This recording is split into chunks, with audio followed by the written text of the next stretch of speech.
Christina Katerina and the Box by Patricia Lee Gausch, illustrated by Doris Byrne, narrated by me.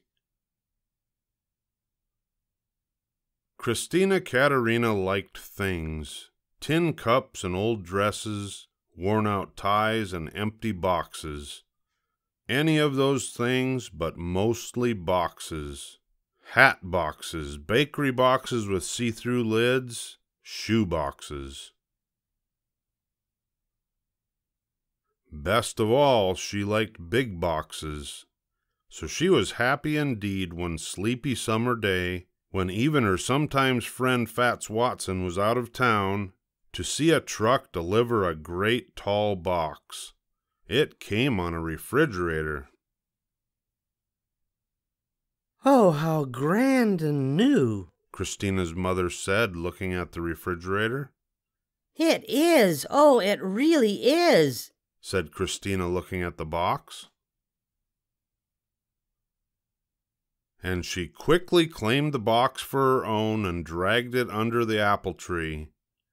To Mother, who was very neat and tidy, it seemed that boxes were for basements or trash barrels, not for front yards under the apple tree. But she decided it couldn't hurt, it couldn't possibly hurt, for one day or two to have the big box in the front yard there under the apple tree. That afternoon, Christina's father cut a window and door in the box, and Christina painted on turrets, a drawbridge, and bolts for the door. And the box became a castle. Inside, she put sticks on the window for iron bars, and she brought in all her cups and saucers and a lot of fig Newtons in case there was a battle and she couldn't get out. For 2 days, she and her bears lived and played in her castle peacefully.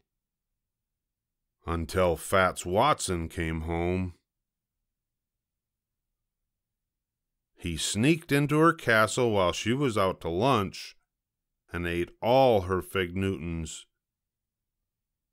And she locked him in until he hollered, "I'm sorry," 15 times. When she finally let him out, Fats gave Christina's castle a kick, and over it went, smack on its side. Mother came out and saw the fallen box. "I see that's the end of the castle, Christina," she said with a smile, and started to haul it away. "But that's no castle," said Christina, hauling it back again. "That's my clubhouse." And it was, for 3 long days, right there under the apple tree. Christina changed the window into a door, and the door into a window.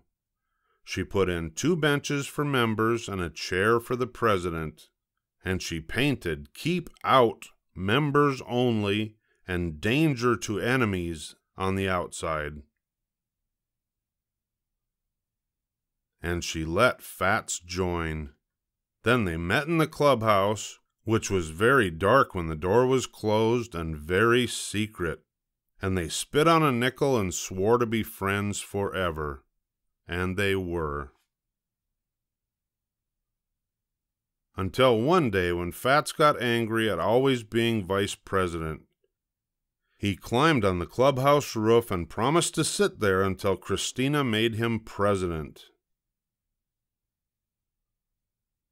Only the roof caved in first, and Christina disbanded the club. When Mother saw the sad-end box, she brushed her hands together. Now she would have her nice, neat yard. "Well," she said, "that is the end of the clubhouse." And she tugged it toward the street. "But that's no clubhouse," said Christina, tugging it back again. "That's my racing car Hermione, and I'm late for a race." Before speeding off, Christina put the top on the bottom, turned the window into a cockpit, and on the sides painted two magnificent curling silver horns which she blasted at Fats every time she rounded the apple tree. For 2 days she raced around the yard and won every time. Until Fats said he'd take a look at the motor, that it didn't sound quite right. When he cut off the nose to get at the motor, the car collapsed. Christina's mother was relieved. Well, that is the end of the racing car, she said, and she pulled the cardboard toward the trash barrel. But that's no racing car, said Christina, pulling it back again. That's the floor of my summer mansion, and I'm going to have a ball. And she did, right there under the apple tree. She patted the box out flat and drew furniture on each flap. A stove and refrigerator for the kitchen, a bed for the bedroom, and a grand piano and a violin for the living room, so there would be music for her ball. Then she and her bears and Fats dressed up in gowns and high heels, and they invited kings and queens and some presidents and one vice president to come. And everybody came, and they danced and danced until their feet hurt, and they had to take off their shoes. Even without shoes, Christina had a wonderful time. Until Fats decided the floor needed scrubbing. He sprayed it down with the garden hose and mopped it until the floor puckered and grew lumpy and finally fell apart. When Mother came out a little later and looked at her front yard, she shook her head and said, "Well?" And then, "Is this the end of your grand floor?" What floor? asked Christina, who was running by.